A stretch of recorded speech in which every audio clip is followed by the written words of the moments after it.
Good afternoon. आज के speaker Peter Thiel हैं।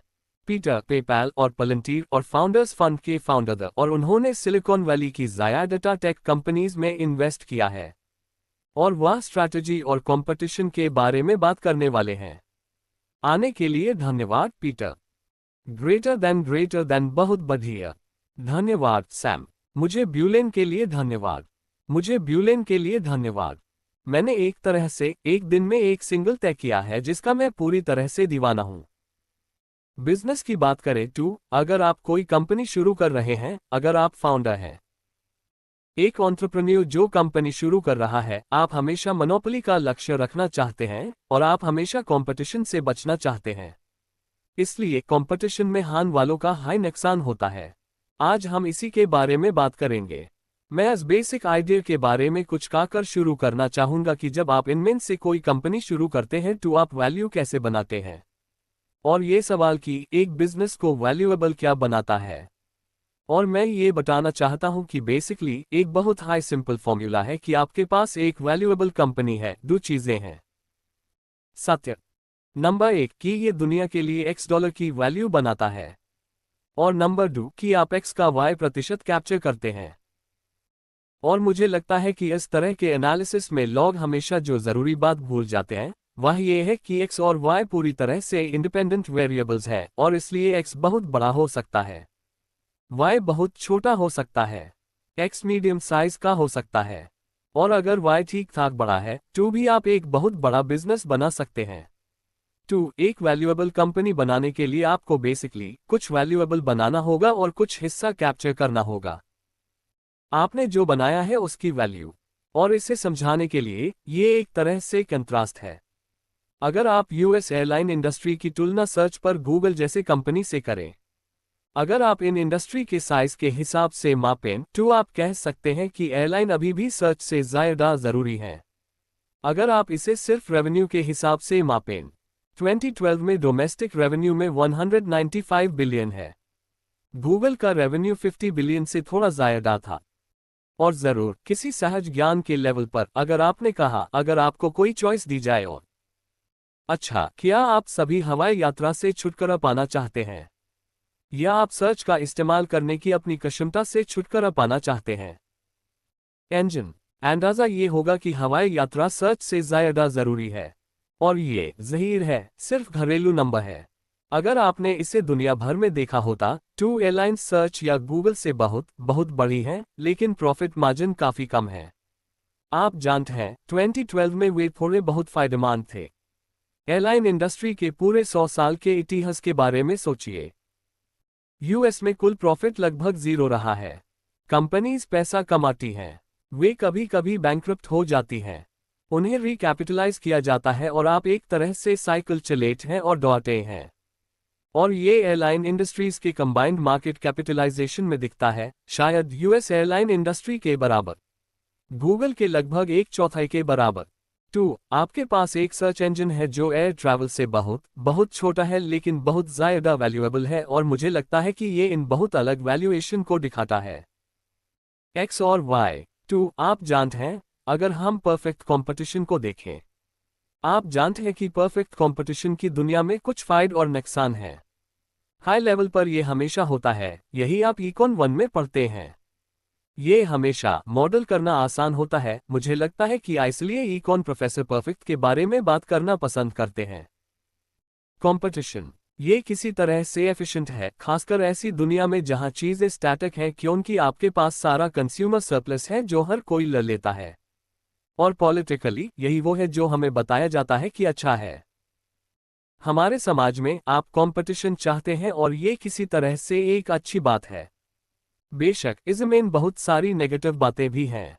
अगर आप किसी भी ऐसी चीज में शामिल हैं जो हाइपर कम्पिटिटिव है तो ये आमतौर पर उतना अच्छा नहीं होता, क्योंकि आप अक्सर उससे पैसे नहीं कमा पाते। इस पर थोड़ी देर बाद बात करेंगे।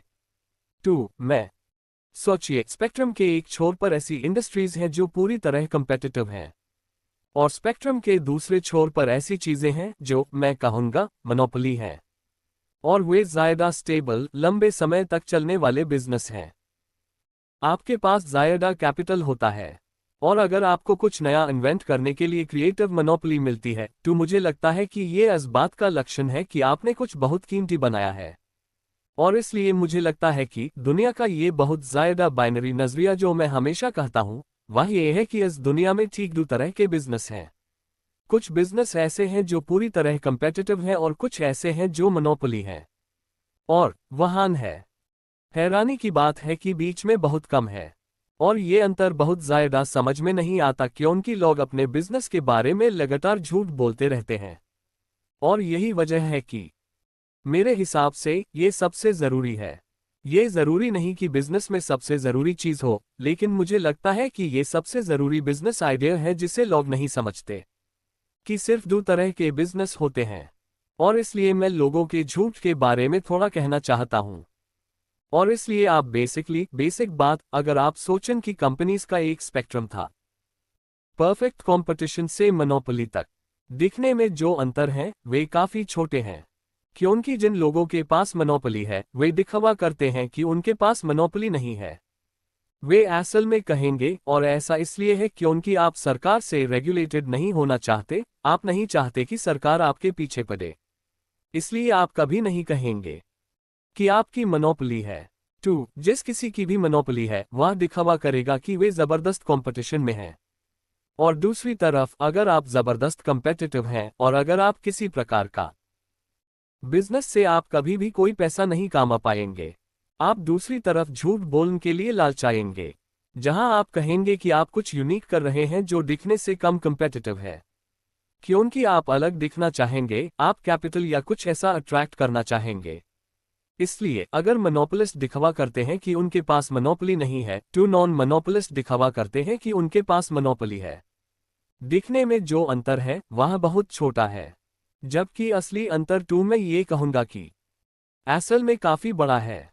और इसलिए ये गड़बड़ी होती है क्योंकि लोग अपने बिजनेस के बारे में झूठ बोलते हैं, और झूठ एक तरह से उल्टी दिशाओं में होते हैं। मैं इन झूठों के काम करने के तरीक पर थोड़ा और गहराई से बात करता हूं। और इसलिए एक नॉन मोनोपोली के तौर पर आप जो बेसिक झूठ बोलते हैं वह ये है कि हम बहुत छोटे मार्केट में हैं। एक मोनोपोली के तौर पर आप जो बेसिक झूठ बोलते हैं वह ये है कि आप जिस मार्केट में हैं वह जितना दिखता है उससे कहीं ज़्यादा बड़ा है। और इसलिए आमतौर पर अगर आप इसे सेंट थियोरेटिकल टर्म्स में सोचना चाहते हैं, आप कह सकते हैं कि मोनोपोली एक वजह बताती है जहां आप अपने बिजनेस को इन बहुत अलग अलग मार्केट का मेल बटेट हैं, और नॉन मोनोपोली इसे इंटरसेक्शन बटेट है।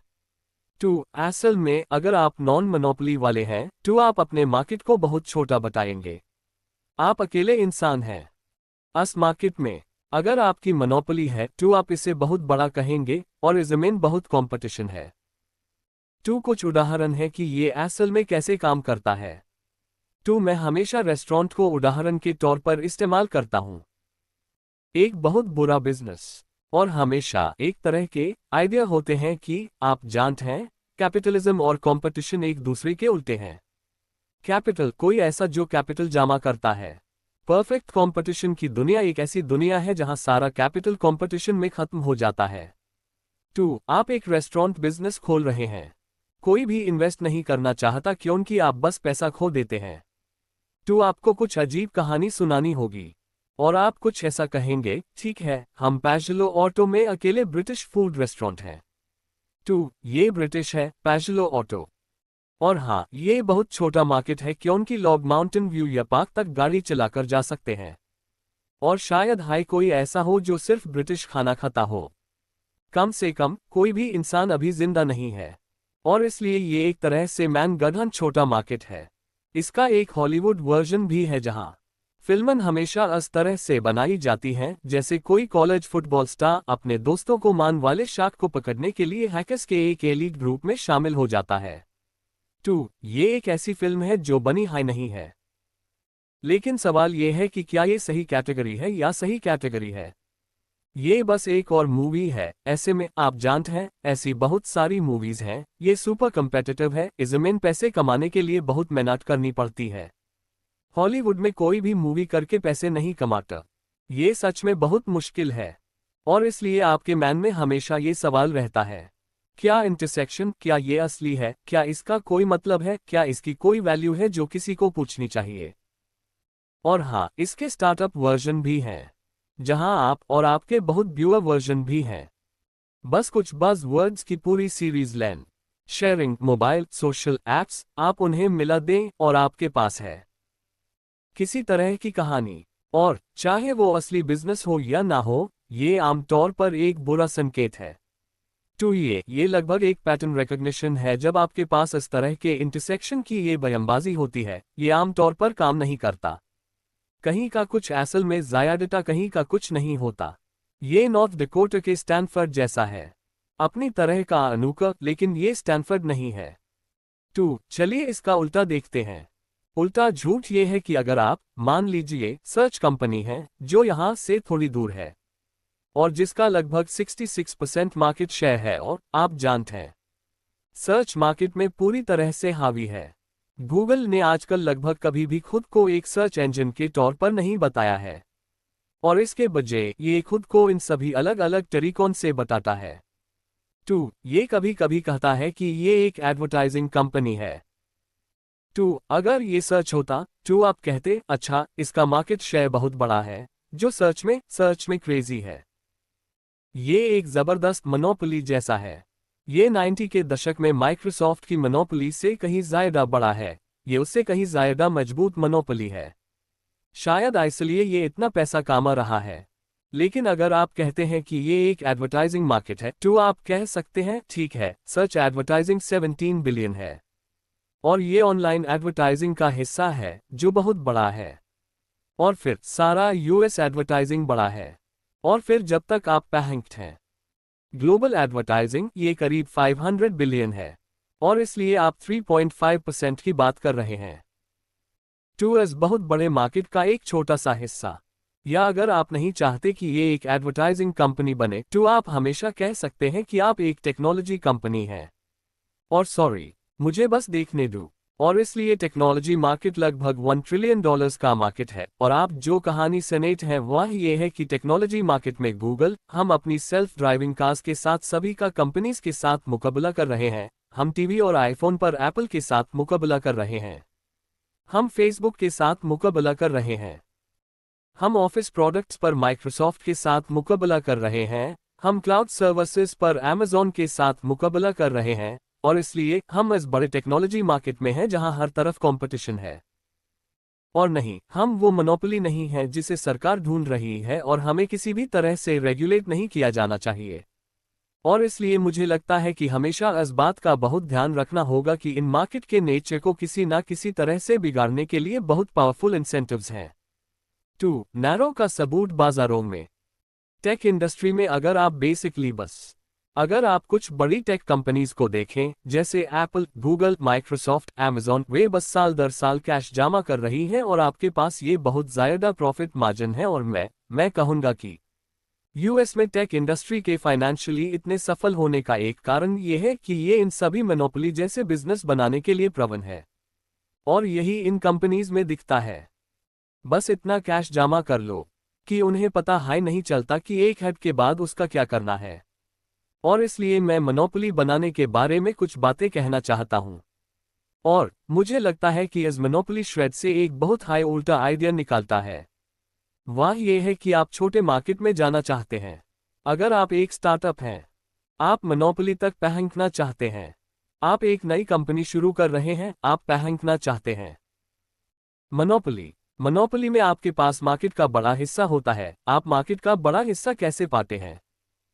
आप एक बहुत छोटे मार्केट से शुरू करते हैं और इस पूरे मार्केट पर कब्जा कर लेते हैं, और फिर समय के साथ आप इस मार्केट को एक हाई जगह पर फैलाने के तरीके ढूंढते हैं। और जो चीज हमेशा एक बड़ी गलती होती है, वह है पहले दिन हाई एक बड़े मार्केट के पीछे बैठ जाना, क्योंकि ये आमतौर पर इस बात का सबूत होता है कि आपने किसी तरह कैटेगरी को सही ढंग से डिफाइन नहीं किया है, और इसका आमतौर पर मतलब होता है कि बहुत ज्यादा कंपटीशन होने वाला है किसी ना किसी तरह से। और इसलिए मुझे लगता है कि सिलिकॉन वैली की लगभग सभी सफल कंपनीज में कुछ ना कुछ था का मॉडल, छोटे मार्केट से शुरू करके बढ़ाना। और अगर आप अमेज़न को लें, तो आप शुरू करते हैं बस एक बुक स्टोर से, हमारे पास दुनिया की सारी किताबें हैं, ये दुनिया में किसी और के बुक स्टोर से बेहतर है। जब ये 90 के दशक में शुरू हुआ तो ये ऑनलाइन था, ऐसी चीजें थीं जो आप पहले नहीं कर सकते थे। और फिर आप धीरे धीरे ई कॉमर्स के सभी अलग अलग रूपों और उससे आगे की दूसरी चीज़ों में फैल गए। आप जानते हैं, ईबे पर आप पेस डिस्पेंसर से शुरू करते हैं, आप बीनी बेबीज और आखिरकार ये सभी अलग अलग तरह के सामान के लिए अलग अलग नीलामी है। और इनमें से कई कंपनीज के बारे में जो बात बहुत अजीब थी वह यह है कि वे अक्सर ऐसे मार्केट से शुरू करती हैं जो इतने छोटे होते हैं कि जब आप शुरू करते हैं तो लोगों को लगता है कि वे बिल्कुल भी कीमती नहीं हैं। इसका पेपैल वर्जन था। हमने ईबे पर पावर सेलर्स के साथ शुरुआत की थी जिसमें लगभग 20,000 लोग थे। जब हमने पहली बार ऐसा होते देखा दिसंबर 99 जनवरी 2000 लॉन्च के ठीक बाद, ऐसा लगा कि ये इतना छोटा मार्केट था कि ये बहुत बुरा था। हमें लगा कि ये कस्टमर बहुत ब्यू हैं, ये तो बस इंटरनेट पर काबाड़ बेचने वाले लोग हैं, हम इस मार्केट के पीछे क्यों पड़ना चाहते हैं। लेकिन आप जानते हैं, एक ऐसा तरीका था जिससे इस मार्केट में सभी के लिए बेहतर प्रोडक्ट मिल सकता था। आप ऐसा कर सकते थे और हम 2 या 3 महीनों में लगभग 25-30% मार्केट में पहुंच गए। और आपको कुछ लोग मिल गए, आपको ब्रांड पहचान मिली और आप वहां से बिजनेस बना पाए। तो मुझे हमेशा लगता है कि ये बहुत छोटे मार्केट काफी अंडररेटेड है। इसका फेसबुक वर्जन में हमेशा देता हूं कि आप जानते हैं कि अगर फेसबुक का शुरुआती मार्केट हार्वर्ड में 10,000 लोग तो ये 10 दिनों में 0 से 7% मार्केट शेयर पर पहुंच गया। ये एक बहुत अच्छी शुरुआत थी। बिजनेस स्कूल्स में हमेशा यही एनालिसिस होता है, ये बहुत अजीब है, ये इतना छोटा मार्केट है कि इसकी कोई वैल्यू नहीं हो सकती। और इसलिए मुझे लगता है कि बिजनेस स्कूल में फेसबुक का शुरुआती एनालिसिस या पेपैल का शुरुआती एनालिसिस या ईबे के बारे में शुरू में ये बात थी कि मार्केट शायद इतने छोटे थे कि उनकी कोई वैल्यू नहीं थी, और अगर वे छोटे हाई रहते तो उनकी कोई वैल्यू नहीं होती। लेकिन पता चला कि उन्हें एक साथ बढ़ाने के तरीक दी और इसी वजह से वे इतने कीमती बने। अब मुझे लगता है कि इसका उल्टा भी है, हमेशा वहां जहां आपके पास बहुत बड़े मार्केट होते हैं। और मुझे लगता है पिछले 10 सालों में सभी क्लीन टेक कंपनीज के साथ बहुत सी अलग अलग चीजें गलत हुई। लेकिन एक विषय जो लगभग सभी में था वह यह था कि इन सभी की शुरुआत बड़े पैमाने पर हुई थी मार्केट। और हर clean tech power point presentation जो 2005 से 2008 के बीच देखी गई, जो सिलिकॉन वैली में क्लीन टेक बबल था। शुरू में हम एनर्जी मार्केट में हैं, हम एक ऐसे मार्केट में हैं जो सैकड़ों अरबों खरबों डॉलर में मापा जाता है। और फिर एक बार जब आप एक विशाल समुद्र में एक छोटी मछली बन जाते हैं, ये अच्छी जगह नहीं है। इसका मतलब है कि आपके पास बहुत सारे कंपेटिटर हैं और आपको ये भी नहीं पता कि आपके कंपेटिटर कौन है। और इसलिए आप एक अनोखी कंपनी बनाना चाहते हैं जहां ये एक छोटे इकोसिस्टम में अकेली हो। आप चौथी ऑनलाइन पेट फूड कंपनी नहीं बनाना चाहते, आप 10वीं thin film solar panel company नहीं बनाना चाहते, आप 100 वैन रेस्टोरेंट नहीं बनाना चाहते। पालो एल्टो में आपकी रेस्टोरेंट इंडस्ट्री $1 ट्रिलियन की इंडस्ट्री है, इसलिए अगर आप मार्केट साइज एनालिसिस करते हैं तो आप इस नतीजे पर पहुंचते हैं कि रेस्टोरेंट एक शानदार बिजनेस है और अक्सर बड़े मार्केट, बड़े मौजूदा बाजारों। आमतौर पर इसका मतलब है कि आपके पास बहुत ज़्यादा कंपटीशन है जिसमें इन्फाक करना बहुत मुश्किल है। तो किसी आइडिया में सबसे पहला और बहुत उल्टा सीधा तरीका है छोटे मार्केट की तरफ जाना। अक्सर इतने छोटे मार्केट होते हैं कि लोग उन पर ध्यान भी नहीं देते, उन्हें नहीं लगता कि वे समझ में आते हैं। वहीं से आपको अपनी जगह मिलती है और फिर अगर वे मार्केट बढ़ सकते हैं, आप एक बड़े मोनोपोली बिजनेस में बदल सकते हैं। आप जानते हैं, एक दूसरी तरह की इन मोनोपोली बिजनेस की कई अलग अलग खासियतें जिस पर मैं फोकस करना पसंद करता हूं। शायद इसका कोई एक फॉर्मूला नहीं है। मुझे ये भी लगता है कि टेक्नोलॉजी में हमेशा एक एहसास होता है कि आप जानते हैं, टेक्नोलॉजी का इतिहास ऐसा है कि हर पल सिर्फ एक बार होता है। इसलिए आप जानते हैं कि अगला मार्क ज़करबर्ग सोशल नेटवर्क नहीं बनाएगा, अगला लैरी पेज सर्च इंजन नहीं बनाएगा, अगला बिल गेट्स ऑपरेटिंग सिस्टम नहीं बनाएगा। और अगर आप इन लोगों की निकाल कर रहे हैं तो आप उनसे कुछ नहीं सीख रहे हैं। लेकिन ऐसा है, और इसलिए हमेशा ऐसे बहुत यूनिक बिजनेस होते हैं जो कुछ ऐसा कर रहे होते हैं जो पहले नहीं किया गया। आखिर में मोनोपोली बनने का पोटेंशियल खत्म हो जाता है। अन्ना करेनिना की शुरुआती लाइन है कि सभी खुश परिवार। सभी खुश परिवार एक जैसे होते हैं। सभी नाखुश परिवार अपने खास तरीके से नाखुश होते हैं। और बिजनेस में इसका उल्टा सच है, जहां मुझे लगता है कि सभी खुश कंपनीज अलग होती हैं क्योंकि वे कुछ बहुत यूनिक कर रही होती हैं। सभी नाखुश कंपनीज एक जैसी होती हैं क्योंकि वे फेल हो जाती हैं। कंपटीशन जैसे जरूरी एक जैसी चीजों से बचन, और इसलिए एक मोनोपोली टेक्नोलॉजी कंपनी की एक खासियत होती है किसी तरह की प्रोप्राइटरी टेक्नोलॉजी। मेरा एक अजीब सा, कुछ हद तक मनमाना नियम है कि आप ऐसी टेक्नोलॉजी चाहते हैं जो अगली सबसे अच्छी चीज से कई गुना बेहतर हो। तो अमेज़न के पास 10 गुना ज़्यादा किताबें थीं, शायद उतनी हाई टेक नहीं, लेकिन आप एक अच्छा ऑनलाइन तरीका अपनाकर 10 गुना ज़्यादा किताबें बेच सकते हैं। आप जानते हैं, पेपैल इसका दूसरा तरीका है। पेपैल ईबे पर पैसे भेजने के लिए चेक का इस्तेमाल करता था, इसे क्लियर होने में 7 से 10 दिन लगते थे। पेपैल इसे 10 गुना से भी ज़्यादा तेजी से कर सकता था। तो आप किसी न किसी तरह का बहुत बड़ा सुधार चाहते हैं, शायद किसी खास पहलू पर बहुत बड़ा सुधार हो। बेशक आप जानते हैं, अगर आप असल में कुछ बिल्कुल नया लाए हैं, ये बस एक बहुत बड़ा सुधार है। तो मैं कहूंगा कि आईफोन पहला स्मार्टफोन था जो काम करता था, और इसलिए आप जानते हैं कि मेरा मतलब है शायद बहुत ज्यादा नहीं, लेकिन ये निश्चित रूप से एक तरह से ऑर्डर ऑफ मैग्नीट्यूड या उससे ज्यादा सुधार है। तो मुझे लगता है टेक्नोलॉजी आपको अगली सबसे अच्छी चीज के मुकाबले एक बड़ा अंतर देने के लिए डिजाइन की गई है। मुझे लगता है कि अक्सर नेटवर्क इफेक्ट होते हैं जो सच में मदद कर सकते हैं। जो बात बहुत, और ये समय के साथ मोनोपोली की तरफ लड़ जाते हैं, नेटवर्क इफेक्ट के बारे में जो बात बहुत मुश्किल है, वह यह है कि उन्हें शुरू करना अक्सर बहुत मुश्किल होता है। इसलिए भले हर कोई समझता है कि कैसे वे कितने भी कीमती क्यों ना हों, हमेशा ये बहुत मुश्किल सवाल रहता है कि ये पहले इंसान के लिए क्यों कीमती है जो कुछ कर रहा है। इकोनॉमी ऑफ स्केल, अगर आपके पास बहुत ज़्यादा फिक्स्ड कॉस्ट, बहुत कम मार्जिनल कॉस्ट वाली कोई चीज़ है, ये आमतौर पर मोनोपोली जैसा बिजनेस होता है। और फिर ब्रांडिंग की ये चीज़ है। ये एक तरह का आइडिया है जो लोगों के दिमाग में बैठ जाता है। मुझे कभी ठीक से समझ नहीं आया कि ब्रांडिंग कैसे काम करती है, इसलिए मैं कभी भी उन कंपनीज में इन्वेस्ट नहीं करता जहां सिर्फ ब्रांडिंग की बात हो। लेकिन मुझे लगता है कि ये एक असली चीज है जो असली वैल्यू बनती है। मुझे लगता है कि एक बात, मैं इस पर थोड़ा आखिर में वापस आऊंगा, लेकिन एक बात जो बहुत खास है, वह यह है कि सॉफ्टवेयर बिजनेस अक्सर किसी वजह से इनमें से कुछ चीजों में बहुत अच्छे होते हैं। वे खासकर इकोनॉमी ऑफ स्केल वाले हिस्से में अच्छे होते हैं, क्योंकि सॉफ्टवेयर की मार्जिनल कॉस्ट 0 होती है। और इसलिए अगर आपको कुछ मिलता है जो सॉफ्टवेयर में काम करता है, ये अक्सर मौजूदा सॉल्यूशन से काफ़ी बेहतर होता है। और फिर आपके पास ये ज़बरदस्त इकोनॉमी ऑफ स्केल है और आप काफ़ी तेज़ी से स्केल कर सकते हैं। तो भले हाई मार्केट छोटा शुरू होता है, तो आप अपने बिजनेस को इतनी तेजी से बढ़ा सकते हैं कि बढ़ते मार्केट के बराबर हाई रह सकें, और एक तरह की मोनोपोली पावर बनाए रख सकते हैं। इन मोनोपोली के बारे में सबसे जरूरी बात यह है कि सिर्फ एक पैल के लिए मोनोपोली होना काफी नहीं है। सबसे जरूरी बात यह है कि ऐसी मोनोपोली हो जो लंबे समय तक बनी रहे।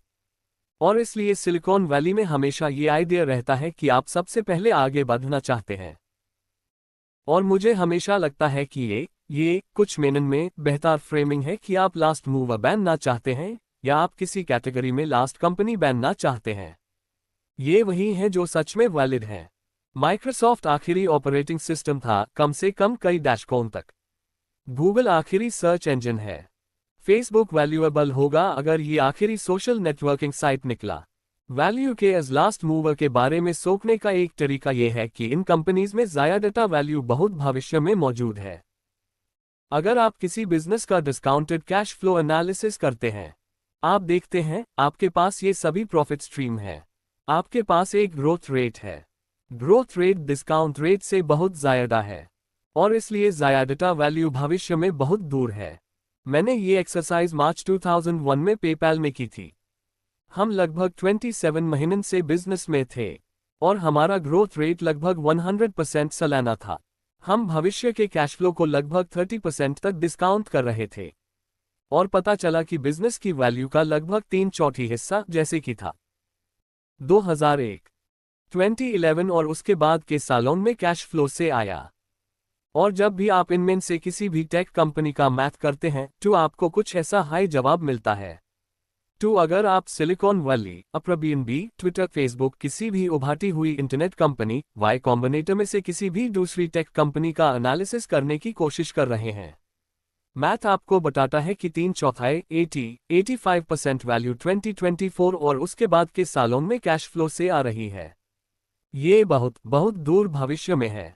और इसलिए एक चीज जो हम हमेशा करते हैं, में अधिक मूल्य सिलिकॉन वैली ग्रोथ रेट है और हम इन्वेरेबिलिटी को कम आंकते हैं, क्योंकि ग्रोथ एक ऐसी चीज है जिसे आप अभी और यहीं माप सकते हैं और आप इसे हमेशा बहुत सटीक रूप से ट्रैक कर सकते हैं। सवाल यह है कि क्या कोई कंपनी ऐप से एक दशक बाद भी बनी रहेगी। असल में यही है जो वैल्यू इन्वेंशन पर हावी है और ये एक तरह से बहुत ज्यादा क्वालिटेटिव चीज है। और इसलिए अगर हम monopoly, proprietary technology, network effects, economies of scale की इन खासियतों के इस विचार पर वापस जाएं, आप सोच सकते हैं इन विशेषताओं के बारे में बताइए जो उस समय मौजूद होती हैं जब आप किसी बाजार पर कब्जा करते हैं और यूज अपने साथ ले जाते हैं। लेकिन आपको यह भी सोचना होगा कि क्या ये चीजें समय के साथ टिकेंगी। और इसलिए इन सभी खासियतों का एक टाइम डायमेंशन है। 2. नेटवर्क इफेक्ट में भी एक बड़ा टाइम एलिमेंट होता है, जहां जैसे जैसे नेटवर्क बढ़ता है, नेटवर्क इफेक्ट असल में और मजबूत होते जाते हैं। और इसलिए अगर आपका कोई नेटवर्क इफेक्ट बिजनेस है तो वह अक्सर ऐसा होता है जो समय के साथ एक बड़ी और मजबूत मोनोपोली बन सकता है। प्रोप्राइटरी टेक्नोलॉजी हमेशा थोड़ी मुश्किल होती है, इसलिए आप कुछ ऐसा चाहते हैं जो ऑर्डर में हो, आज की दुनिया में जो सबसे बेहतर है उससे कहीं बेहतर। और इसी तरह आप लोगों की ध्यान दें, इसी तरह आप शुरू में आगे बढ़ते हैं, लेकिन फिर आप नहीं चाहते कि कोई और आपकी जगह ले ले। और इसलिए इनोवेशन के ये सभी एरिया हैं जहां जबरदस्त इनोवेशन हुआ लेकिन किसी ने कोई पैसा नहीं कमाया। 2. आप जानते हैं 1980 के दशक में मैन्युफैक्चरिंग के बारे में बताइए। आप सोच सकते हैं आप किसी और से बेहतर डिस्क बना सकते थे, बेहतर डिस्क ड्राइव बना सकते थे, आप पूरी दुनिया पर कब्जा कर सकते थे और 2 साल बाद कोई और आकर आपकी जगह ले लेता। और 15 सालों में आपको बहुत बेहतर डिस्क ड्राइव मिली, इसलिए इससे कंज्यूमर्स को बहुत फायदा हुआ, लेकिन इससे असल में उन लोगों की मदद नहीं हुई जिन्होंने ये कंपनीज शुरू की थीं। और इसलिए हमेशा ये सवाल रहता है कि एक बड़ी कंपनी होने के बारे में, टेक्नोलॉजी में बड़ी सफलता, लेकिन फिर ये भी कह पाना, समझा पाना कि क्यों आपकी सफलता आखिरी सफलता होगी, या कम से कम आखिरी ब्रेक थ्रू लंबे समय तक, या जब आप कोई ब्रेक थ्रू करते हैं और फिर आप उसमें इतनी तेजी से सुधार करते रह सकते हैं कि कोई भी कभी यूज पकड़ ना सके। 2. अगर आपके पास भविष्य का एक स्ट्रक्चर है जहां बहुत सारे इनोवेशन है और दूसरे लोग इस चीज में नई चीजें लाकर आएंगे जिस पर आप काम कर रहे हैं, ये समाज के लिए बहुत अच्छा है। ये असल में आपके बिजनेस के लिए उतना अच्छा नहीं है आमतौर पर। और फिर इकोनॉमी ऑफ स्केल, जिसके बारे में हम पहले हाई बात कर चुके हैं। 2. मुझे लगता है कि ये लास्ट मूवर वाली बात बहुत जरूरी है। मैं हमेशा, आप जानते हैं, मैं शतरंज में ज्यादा नहीं करना चाहता, उदाहरण के लिए, लेकिन शतरंज में पहला दाव लगाने वाला वह होता है जो सफेद मोरे से खेलता है। सफेद मोरे को लगभग 1/3 का फेदा होता है, इसलिए पहले खेलन का थोड़ा फेदा होता है। आप आखिरी दाव लगाने वाले बैन ना चाहते हैं जो गेम जीतता है, इसलिए हमेशा कैपाब्लैंका वर्ल्ड चैंपियन होता है। कैपाब्लैंका को आखिरी गेम की पढ़ाई से शुरुआत करनी चाहिए, और मुझे लगता है कि यही है, हालांकि मैं ये नहीं कहूंगा कि आपको सिर्फ यही पढ़ना चाहिए। मुझे लगता है कि ये सवाल पूछने का नजरिया कि आज से 10, 15, 20 साल बाद भी ये लीडिंग कंपनी क्यों रहेगी, ये सोचने के लिए बहुत जरूरी है। मैं एज मोनोपोली बनाम कंपटीशन आइडिया के साथ 2 अलग दिशाओं में जाना चाहता हूं, और मुझे लगता है कि ये मेरे दिमाग में बिजनेस के लिए, बिजनेस शुरू करने के लिए, उनके बारे में सोचने के लिए सेंट्रल आइडिया है। और वहां मुझे लगता है कि ये कुल मिलाकर कुछ दिलचस्प नजरिए देता है, आप जानते हैं, इनोवेशन, टेक्नोलॉजी और साइंस के पूरे इतिहास पर। क्योंकि हाँ, हमने आप जानते हैं, कई अलग अलग डोमेन में 250, 300 सालों की जबरदस्त टेक्नोलॉजिकल तरक्की देखी है। आप जानते हैं स्टीम इंजन से लेकर रेलवे, टेलीफोन, रेफ्रिजरेशन, घरेलू उपकरण, आप जानते हैं कंप्यूटर क्रांति, एविएशन, टेक्नोलॉजिकल इनोवेशन के सभी तरह के अलग अलग क्षेत्र और फिर हैं। ये एक तरह की मितनी जलती बात है जो हम साइंस के बारे में कह सकते हैं, जहां हम साइंस से जी रहे हैं विश्वाल। साइंस में भी बहुत सारे इनोवेशन हुए हैं और मुझे लगता है कि जब लोग इन चीज़ों के बारे में सोचते हैं तो वे हमेशा ये भूल जाते हैं कि क्योंकि एक्स और वाई इंडिपेंडेंट वेरिएबल्स हैं, इसलिए इनमें से कुछ चीज़ें बहुत कीमती इनोवेशन हो सकती हैं। लेकिन जो लोग इन्हें इन्वेंट करते हैं, जो इन्हें लेकर आते हैं, उन्हें समझ नहीं आता कि क्या हो रहा है। इसके लिए इनाम मिला और जरूर आप वापस जा सकते हैं। आपको $X की वैल्यू बनानी है, आप X का Y% बनाते हैं। मेरा सुझाव है कि साइंस का इतिहास आमतौर पर ऐसा रहा है जहां Y 0% है। तख्ता साइंटिस्ट कभी कोई पैसा नहीं कमाते। वे हमेशा ये सोचकर गुमराह रहते हैं कि वे एक सही दुनिया में रहते हैं जो उन्हें उनके काम और उनके इन्वेंशन के लिए इनाम देगी। और शायद यही वह बुनियादी गलतफहमी है जिससे हमारे समाज में साइंटिस्ट अक्सर परेशान रहते हैं। और टेक्नोलॉजी में भी, टेक्नोलॉजी के कई अलग अलग एरिया हैं जहां बड़े इनोवेशन हुए जिन्होंने समाज के लिए बहुत ज़्यादा वैल्यू बनाई, लेकिन लोगों ने असल में उतनी वैल्यू हासिल नहीं की। और इसलिए मुझे लगता है कि एक तरह का पूरा इतिहास है साइंस और टेक्नोलॉजी जिससे ये पता चल सके कि असल में कितनी वैल्यू कैप्चर हुई। और हाँ, ऐसे पूरे सेक्टर हैं जहां लोगों ने कुछ भी कैप्चर नहीं किया। आप 20वीं सदी के सबसे स्मार्ट फिजिसिस्ट हैं, आप स्पेशल रिलेटिविटी लेकर आए, आप जनरल रिलेटिविटी लेकर आए। आप अखापति नहीं बन सकते, आप करोड़पति भी नहीं बन सकते। ये किसी तरह से काम नहीं करता। रेल रोड बहुत कीमती है। अनमेन से ज़्यादा दिवालिया हो गए क्योंकि बहुत ज़्यादा कंपटीशन था। राइट ब्रदर्स, आप पहला प्लेन उड़ेट हैं, आप कोई पैसा नहीं कमाते। और इसलिए मुझे लगता है कि इन इंडस्ट्रीज का एक तरह का स्ट्रक्चर है जो बहुत ज़रूरी है। और मुझे लगता है असल में जो चीज़ बहुत कम होती है वो है सफल केस ज़्यादा। इसलिए ये सच में अनोखा होता है जब आप सच में इस 250 साल के इतिहास के बारे में सोचिए। ये अजीब है, वह लगभग हमेशा 0% होता है। साइंस में ये हमेशा 0 होता है, टेक्नोलॉजी में ये लगभग हमेशा 0 होता है, और ऐसा बहुत कम होता है कि लोग पैसे कमाते हों। आप जानते हैं 18वीं सदी की शुरुआत में, 19वीं सदी के आखिर में पहली इंडस्ट्रियल क्रांति, टेक्सटाइल मिल, स्टीम इंजन, इस तरह की ऑटोमेटेड चीजें थीं।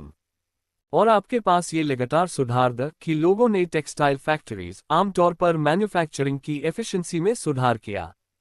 हर साल 5 से 7% की दर से, साल दर साल, दशक दर दशक। 1780 से 1850 तक 60-70 साल का जबरदस्त सुधार हुआ। लेकिन 1850 में भी ब्रिटेन में ज़्यादा वेल्थ ब्रिटेन की थी।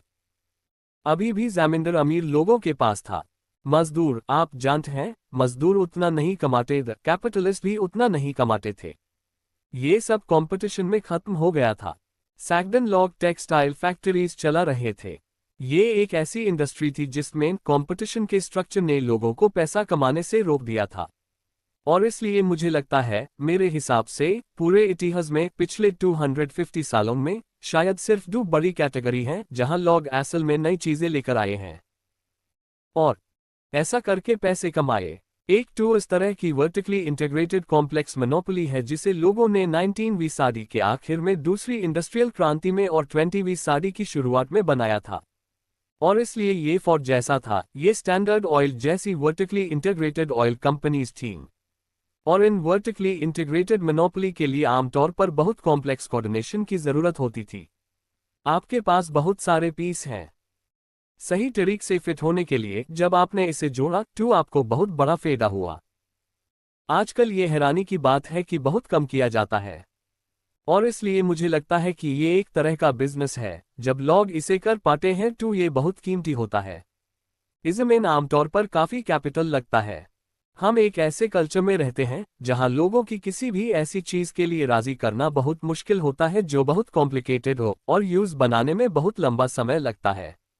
लेकिन आप जानते हैं, जब मैं पेपैल के अपने साथी इलॉन मस्क की टेस्ला और स्पेस एक्स में सफलता के बारे में सोचता हूं तो मुझे लगता है कि इन कंपनीज की खास बात कॉम्प्लेक्स वर्टिकली थी। उनके पास इंटीग्रेटेड मोनोपोली स्ट्रक्चर था। तो अगर आप टेस्ला या स्पेसएक्स को देखें तो आप पूछेंगे क्या कोई सिंगल ब्रेक थ्रू था। उन्होंने निश्चित रूप से बहुत सारे डायमेंशन पर इनोवेट किया। मुझे नहीं लगता कि कोई सिंगल 10x ब्रेक थ्रू और बैटरी स्टोरेज था, या आप जानते हैं, शायद रॉकेटरी में कुछ चीज़ों पर काम कर रहे थे। लेकिन उनके पास कोई सिंगल बड़ा ब्रेक थ्रू नहीं था। लेकिन जो बात सच में इंप्रेसिव थी वह थी इन सभी चीज़ों को एक साथ इंटीग्रेट करना और इसे इस तरह से करना जो ज़्यादा अपने ज़्यादा कंपेटिटर की तुलना में वर्टिकली इंटीग्रेटेड। टू टेस्ला आपने का डिस्ट्रीब्यूटर को भी इंटीग्रेट किया ताकि वे सारा पैसा नेचुरल लैंड, जैसा कि यूएस में बाकी का इंडस्ट्री के साथ हुआ है। या स्पेसएक्स आपने असल में सभी सब कंट्रैक्टर को शामिल कर लिया, जहां ज़्यादा बड़ी एरोस्पेस कंपनीज के पास सिंगल सोर्स सब कंट्रैक्टर होते हैं जो एक तरह से मोनोपोली प्रॉफिट चार्ज कर पाते हैं और इंटीग्रेटेड एरोस्पेस कंपनीज के लिए पैसा कमाना बहुत मुश्किल बना देते हैं। और इसलिए मुझे लगता है कि वर्टिकल इंटीग्रेशन एक तरह से बहुत हाई टेक्नोलॉजी की तरक्की के जिस तरीके को खोजा गया है उसके तहत लोगों को और देखना चाहिए। और फिर मुझे लगता है कि सॉफ्टवेयर में हाई कुछ ऐसा है जो बहुत बहुत पावरफुल है। सॉफ्टवेयर में ये ज़बरदस्त इकोनॉमी ऑफ स्केल, ये कम मार्जिनल कॉस्ट है और बिट्स की दुनिया में कुछ ऐसा है, एटम्स की दुनिया के उलट, जहां आप अक्सर बहुत तेजी से अपनापन पा सकते हैं। और तेजी से अपनाना मार्केट को कैप्चर करने और उस पर कब्जा करने के लिए बहुत ज़रूरी है, क्योंकि अगर आपका मार्केट छोटा भी हो, अगर अपनाने की दर बहुत धीमी है, दूसरे लोगों के लिए इस मार्केट में आने और आपसे मुकाबला करने के लिए काफ़ी समय होगा। जबकि अगर आपका मार्केट छोटा या मीडियम साइज का है और यूज अपनाने की दर तेजी है, तो आप इस मार्केट पर कब्जा नहीं कर सकते। और इसलिए मुझे लगता है कि यही एक कारण है कि सिलिकॉन वैली ने इतना अच्छा किया है और सॉफ्टवेयर इतनी शानदार इंडस्ट्री क्यों रही है। और मैं जो सुझाव देना चाहूँगा, जो मैं आपको बताना चाहूँगा, वह ये है कि लोग कुछ चीज़ इनके काम करने और कुछ चीज़ इनके काम करने के लिए अलग अलग तरह के टाक देते हैं, काम नहीं करते। और मुझे लगता है कि ये टाक हमेशा $X की वैल्यू बनाने और X का Y% पाने के सवाल को छिपा देते हैं। टू साइंस का टाक जो हमें हमेशा बताया जाता है वह ये है कि साइंटिस्ट को पैसा कमाने में कोई दिलचस्पी नहीं है, वे ये वैरायटी के लिए कर रहे हैं, और अगर आप पैसे से मोटिवेटेड हैं तो आप अच्छे साइंटिस्ट नहीं हैं। और मैं ये भी नहीं कह रहा कि लोगों को हमेशा पैसे से मोटिवेटेड होना चाहिए या कुछ ऐसा, लेकिन मुझे लगता है कि हमें इस पर थोड़ा और क्रिटिकल होना चाहिए। एक रेशनलाइजेशन के तौर पर हमें पूछना चाहिए, क्या ये इस बात को छिपने के लिए रेशनलाइजेशन है कि Y 0% के बराबर है। और साइंटिस्ट इस तरह की दुनिया में काम कर रहे हैं जहां सारा इनोवेशन अघरदार तरीके से कंपटीशन में खत्म हो जाता है और वे उसमें से कुछ भी सीधे तौर पर कैप्चर नहीं कर सकते। सॉफ्टवेयर डिस्टॉर्शन जो अक्सर होता है वह इसलिए होता है क्योंकि लोग सॉफ्टवेयर में इतनी बड़ी दौलत बना रहे हैं। हम ये अंदाजा लगाते हैं कि ये दुनिया की सबसे कीमती चीज़ है जो की जा रही है, फुल स्टॉप। और इसलिए अगर ट्विटर पर लोग अरबों डॉलर कमाते हैं, ऐसा ज़रूर है कि ट्विटर आइडेंटिटी ने जो कुछ भी किया उससे कहीं ज़्यादा कीमती है। इस तरह की सोच से जो बात छिप जाती है वह ये है कि X और Y इंडिपेंडेंट वेरिएबल्स हैं, और कुछ बिजनेस ऐसे हैं जहां आप बहुत सारा X कैप्चर करते हैं और कुछ दूसरे जहां आप नहीं करते। और इसलिए मुझे लगता है कि इनोवेशन का इतिहास ऐसा रहा है जहां माइक्रो इकोनॉमिक्स इन इंडस्ट्रीज का स्ट्रक्चर बहुत मायने रखता है। और जब ऐसी कहानी होती है जहां कुछ लोगों ने बहुत ज़्यादा दौलत बनाई है क्योंकि वे सही स्ट्रक्चर वाली इंडस्ट्रीज में द और दूसरे लोग कुछ भी नहीं कमाते द क्योंकि वे इस तरह की बहुत कंपेटिटिव चीज़ों में थे। और हमें इसे सिर्फ रेशनलाइज नहीं करना चाहिए, मुझे लगता है कि इसे बेहतर ढंग से समझना ज़रूरी है। और फिर आखिर में मैं इस बातचीत के लिए इस तरह के बड़े थीम पर वापस आता हूँ, ये कंपटीशन लूजर्स के लिए है, जो हमेशा चीज़न को टाइटल देने का एक प्रोवोकेटिव तरीका होता है, क्योंकि हम हमेशा उन लोगों को हान वाला मानते हैं जो मुकाबला करने में अच्छे नहीं होते। हम हान वालों को उन लोगों के रूप में सोचते हैं जो स्पोर्ट्स टीम में, हाई स्कूल में, ट्रैक टीम में धीमे होते हैं, या जो स्टैंडर्डाइज्ड टेस्ट में थोड़ा कम अच्छा करते हैं और सही स्कूल्स में एडमिशन नहीं ले पाते। इसलिए हम हमेशा लूजर को ऐसे लोग समझते हैं जो कम्पीट नहीं कर सकते, और मैं चाहता हूं कि हम सच में इस पर फिर से सोचें और इसे फिर से वैल्यू करें और सोचें कि क्या ये पॉसिबल है कि कंपटीशन हाई बैंड हो गया है। ऐसा हमारे साथ हुआ है, ये सिर्फ मामला नहीं है और हम इस मोनोपोली कंपटीशन के फर्क को दिमागी तौर पर नहीं समझते हैं। एक तरह से आप दिमागी तौर पर इसे नहीं समझ पाएंगे क्योंकि लोग इसके बारे में झूठ बोलते हैं। ये गलत है। हमारे पास इनोवेशन का ये पूरा इतिहास है जो इन सभी बहुत हाई अजीब तरीकों से हो रही चीज़ों को सही ठहराता है। लेकिन मुझे लगता है कि ये सिर्फ एक इंटेलेक्चुअल ब्लाइंड स्पॉट से कहीं ज़्यादा है। मुझे लगता है कि ये एक साइकोलॉजिकल ब्लाइंड स्पॉट भी है जहां हम खुद को, आप जानते हैं, किसी ना किसी रूप में कंपटीशन की और बहुत ज़्यादा अटैच्ड पाते हैं। अगर दूसरे लोग कुछ करते हैं तो हमें तसल्ली मिलती है। शेक्सपियर के समय में हाई एप शब्द का इस्तेमाल किया गया था।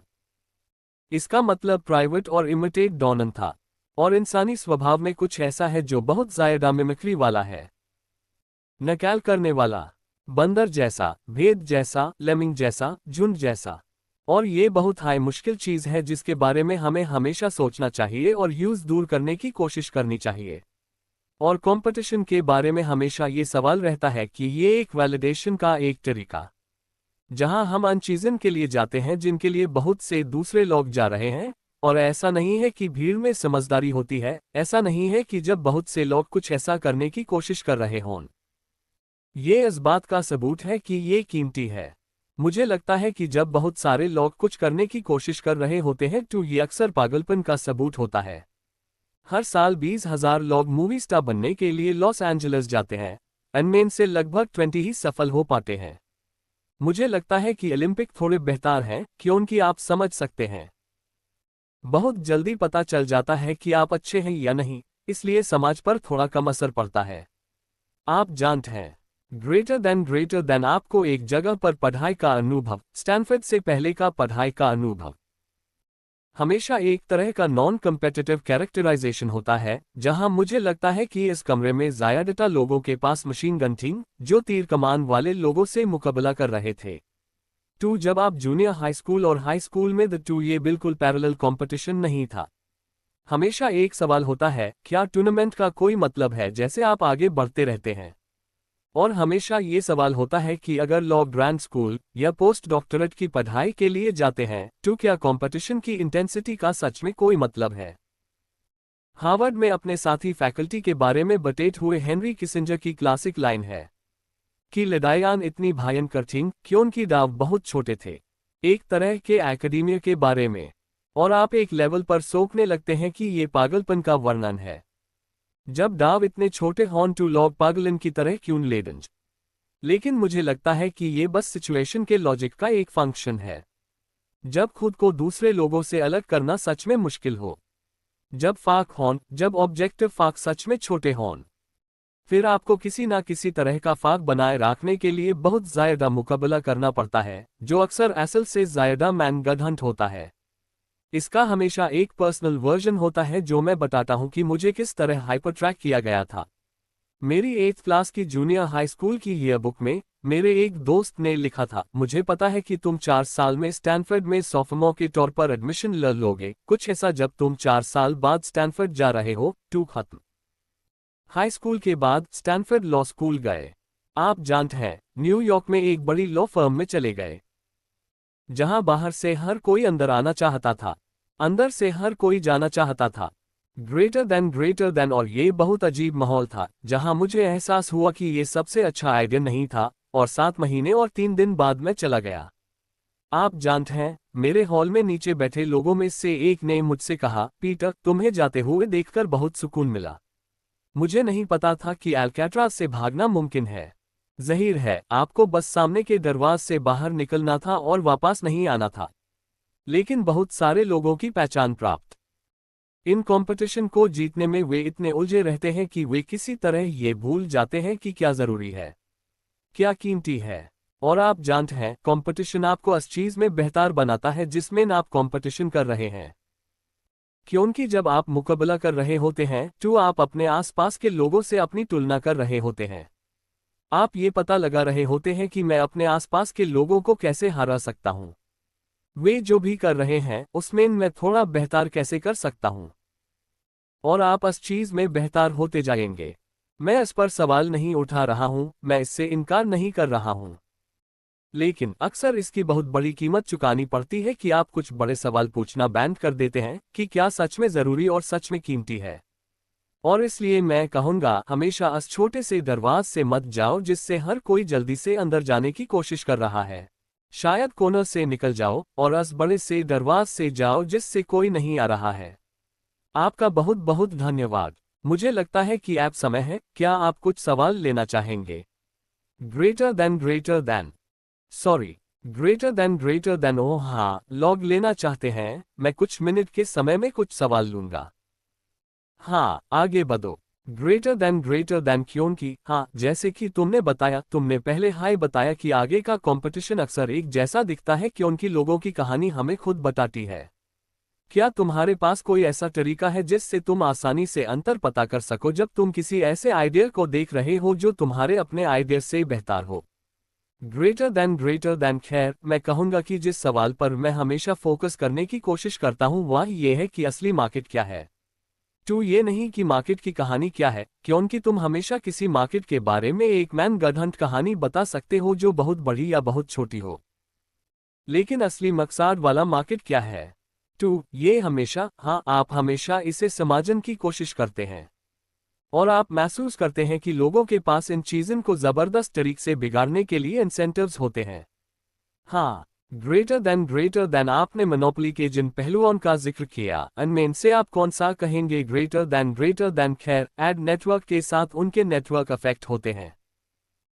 उनके पास अपनी टेक्नोलॉजी थी जिससे उन्हें शुरुआती बढ़त मिली, क्योंकि उनके पास पेज रैंक एल्गोरिदम था जो किसी भी दूसरे सर्च इंजन से कहीं बेहतर था।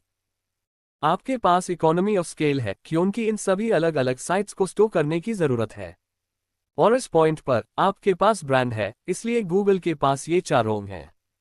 हो सकता है कि इस पॉइंट पर प्रोप्राइटरी टेक्नोलॉजी थोड़ी कमजोर हो, लेकिन पक्का इज्म इन चारों और शायद ऐप 4 में से 3। हाँ, ग्रेटर देन ये कैसे लागू होता है और दूसरा ये कैसा है? सेकंड, क्या ग्रेटर देन आईफोन के साथ क्या है? ग्रेटर देन ये एक तरह का सेट है ऐसी कंपनीज जो मोबाइल फोन पर अलग अलग कॉपीकैट पेमेंट सिस्टम कर रही हैं। स्क्वायर है, पेपैल है, बस उनके आकार अलग अलग हैं। इसी तरह वे अलग अलग होते हैं। खुद एक ट्रायंगल है, एक स्क्वायर है, और आप जानते हैं। ग्रेटर देन शायद किसी समय बंदरों का शेप खराब नहीं था या ऐसा कुछ। लेकिन मुझे लगता है यहां हमने इंटेलिजेंस कम्युनिटी पर फोकस करके शुरुआत की थी जो छोटा सब मार्केट है। आपके पास एक प्रोप्राइटरी टेक्नोलॉजी थी जो बहुत अलग अप्रोच इस्तेमाल करती थी। क्या ये सब्स्टिट्यूशन के बजाय ह्यूमन कंप्यूटर सिंथेसिस पर फोकस था, जो मुझे लगता है कि सबसे अहम तरीका है? मैं मार्केट अप्रोच और प्रोप्राइटरी टेक्नोलॉजी पर कई बातें कहूंगा। हाँ, ग्रेटर देन जब आपके पास स्टार्टअप थिंकिंग में डिजाइन थिंकिंग मेथोडोलॉजी होती है जिसका इस्तेमाल लोगों की पसंद की चीजें ना बनाकर रिस्क कम करने के लिए किया जाता है। लेकिन मुझे लगता है कि युवा इनोवेटर्स में ऐसे कॉम्प्लेक्स सिस्टम बनाने की प्रेरणा होती है जो लंबे समय तक चलते हैं। ग्रेटर देन क्या आप दोहरा सकते हैं? सवाल, ग्रेटर देन हाँ। सवाल यह है कि मैं लीन स्टार्टअप इटरेटिव थिंकिंग के बारे में क्या सोचता हूं, जहां आपको लोगों से फीडबैक मिलता है, ना कि मुश्किल जो शायद काम ना करे। इसलिए मुझे पर्सनली सभी लीन स्टार्टअप मेथड पर काफी शक है। मुझे लगता है कि सच में बहुत अच्छी कंपनीज ने कुछ ऐसा किया जो एक तरह से कुछ ज्यादा क्वांटम इंप्रूवमेंट था जिसने उन्हें सच में बाकी सबसे अलग बनाया। वे आमतौर पर बड़े पैमाने पर, आप जानते हैं, कस्टमर सर्वे नहीं करते थे जो लोग चलाते थे। ये कंपनीज कभी कभी, हमेशा नहीं, एगर के हल्के रूपों से पीड़ित होती हैं, इसलिए वे वास्तव में प्रभावित नहीं थीं। दूसरे लोग क्या सोचते हैं या उन्हें क्या करने के लिए कहते हैं, इससे हम आसानी से नहीं रुकते। इसलिए मुझे लगता है कि हम एक तरीके के तौर पर इटरेशन पर बहुत ज्यादा ध्यान दे रहे हैं और पब्लिक के साथ एक वर्चुअल एस्प लिंक बनाने और खुद इसका पता लगाने की कोशिश पर ज्यादा ध्यान नहीं दे रहे हैं। मैं कहूंगा कि रिस्क का सवाल हमेशा बहुत मुश्किल होता है क्योंकि है, आप जानते हैं, वे हैं, ऐसा नहीं है, ऐसा अक्सर होता है। मुझे लगता है कि अक्सर ऐसा होता है कि आपके पास रिस्क को सच में कम करने के लिए काफी समय नहीं होता है। अगर आप काफी समय लेंगे, पता करें कि लोग क्या चाहते हैं, टैब तक आप अक्सर मौका चूक चुके होंगे। और फिर ज़हीर है, हमेशा कुछ ऐसा करने का रिस्क रहता है जो उतना ज़रूरी या मतलब का नहीं है। 2. आप जानते हैं। आप कह सकते हैं कि लॉ स्कूल में एक ट्रैक एक नज़रिए से कम रिस्क वाला ट्रैक है, यह अभी भी बहुत ज़्यादा रिस्क वाला ट्रैक हो सकता है, इस मेन में कि शायद आपकी ज़िंदगी में कुछ मतलब का ना करने का ज़्यादा रिस्क हो। इसलिए हमें रिस्क के बारे में इन बहुत मुश्किल तरीकों से सोचना होगा।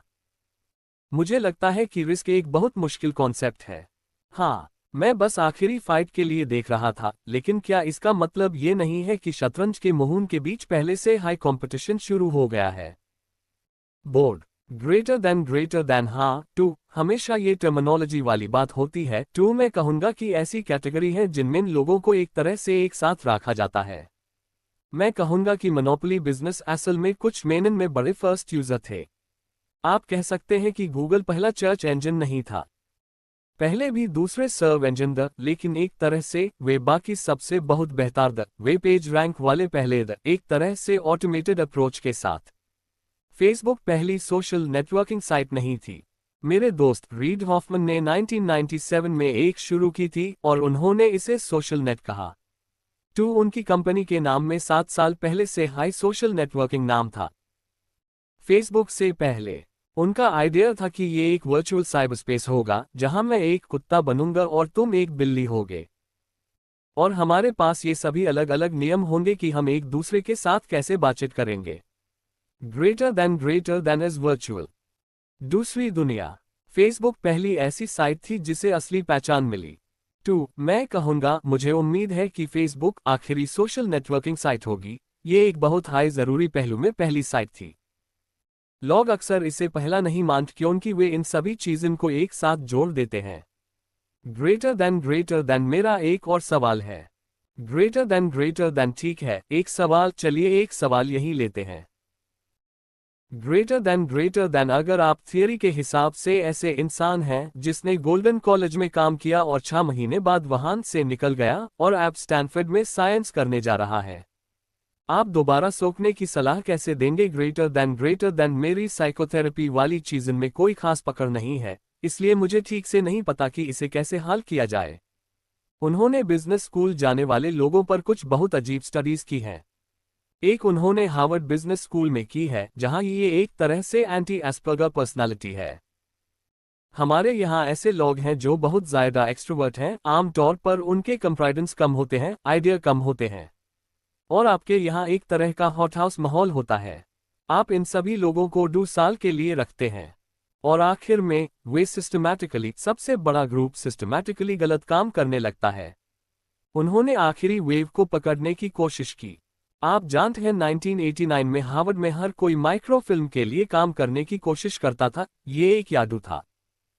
2 साल पहले जब वह सारे जंक बॉन्ड के मामले में जेल गया था, उन्हें सिलिकॉन वैली या टेक 99 और 2000 को छोड़कर जब उन्होंने .com बबल के पीक पर पहुंचने का सही समय बताया, उन्होंने बताया, और फिर 05 से 07 तक हाउसिंग थी, प्राइवेट इक्विटी, इस तरह की चीजें। मुझे लगता है कि कंपटीशन को वैलिडेशन के तौर पर देखने की हमारी ये आदत बहुत गहरी है। मुझे नहीं लगता कि इससे बैकने का कोई आसान साइकोलॉजिकल फॉर्मूला है। मुझे नहीं पता कि किस तरह की थेरेपी रेकमेंड करूं। ग्रेटर देन लेकिन मेरा पहला शुरुआती पॉइंट, जो शायद सिर्फ 10% हाई है, ये है कि कभी भी ये कम ना आंकें कि ये कितनी बड़ी प्रॉब्लम है। हम हमेशा सोचते हैं कि ये कुछ ऐसा है जो दूसरे लोगों को परेशान करता है। मेरे लिए बिजनेस स्कूल या हार्वर्ड या वॉल स्ट्रीट के लोगों की ओर इशारा करना आसान है। मुझे लगता है कि ये असल में हम सबको परेशान करता है। बहुत गहराई तक हम हमेशा एडवर्टाइजिंग को ऐसी चीज समझते हैं जो दूसरे लोगों पर काम करती है। कैसे ये सब बेवकूफ लोग कौन हैं जो टीवी पर आने वाले अन सभी एड्स के जांच में आ जाते हैं? वे ज़ाहिर है कुछ हद तक काम करते हैं और वे हम सब पर एक परेशान करने वाली हद तक काम करते हैं, और ये कुछ ऐसा है जिससे हम सबको उबान के लिए काम करना चाहिए। आपका बहुत बहुत धन्यवाद।